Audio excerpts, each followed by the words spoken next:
문재인 대통령이 오늘 비상경제회의를 열고 2차 재난지원금 지급을 포함한 민생 대책을 내놓을 계획입니다.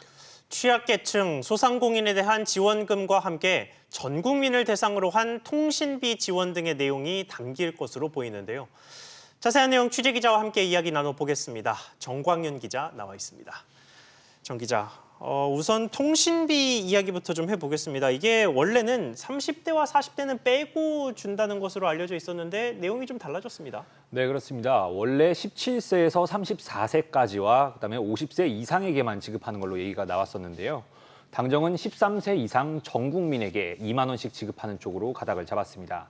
앞서 3040은 빠진다는 언론 보도가 나가면서 불만 여론이 생긴 걸 의식한 것으로 보이는데요. 여당 지도부는 문재인 대통령과 만난 자리에서 국민에 대한 위로 차원이라고 말했습니다.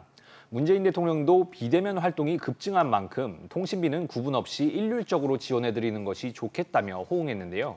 하지만 적자국채까지 발행하는 상황에서 당초 선별 지원 방침에 어긋나는 현금 살포가 바람직하느냐는 지적도 나오고 있습니다.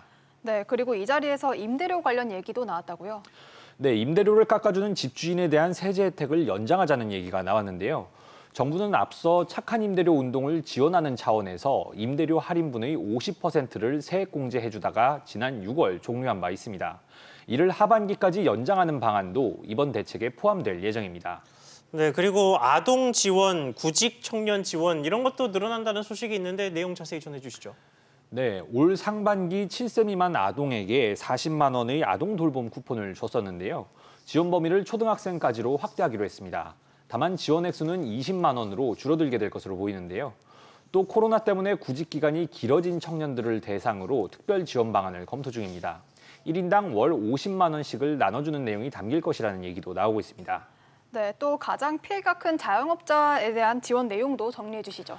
네, 코로나19로 피해를 본 소상공인과 고용 취약계층을 대상으로 최대 200만 원씩 주는 방안을 검토하고 있는데요. 사회적 거리두기 격상으로 영업이 아예 금지된 PC방이나 노래방을 포함해 소상공인 거의 대부분이 지원받게 될 것으로 보입니다. 학습지 교사 등 소득이 급감한 특수고용직도 지원 대상인데요. 기초수급자를 비롯한 저소득층에도 긴급생계비를 주기로 했습니다.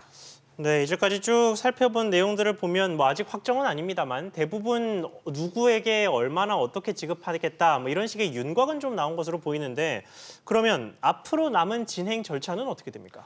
네, 문재인 대통령은 오전에 8차 비상경제회의를 열고 재난지원금과 관련한 4차 추경안과 추석 민생대책 등을 논의할 계획인데요. 회의 직후 국무회의를 열어 추경안을 의결하고 내일 국회에 제출할 방침입니다. 당정은 추석 전에는 2차 재난지원금 지급을 시작하겠다는 입장입니다. 네, 정 기자 이야기 잘 들었습니다.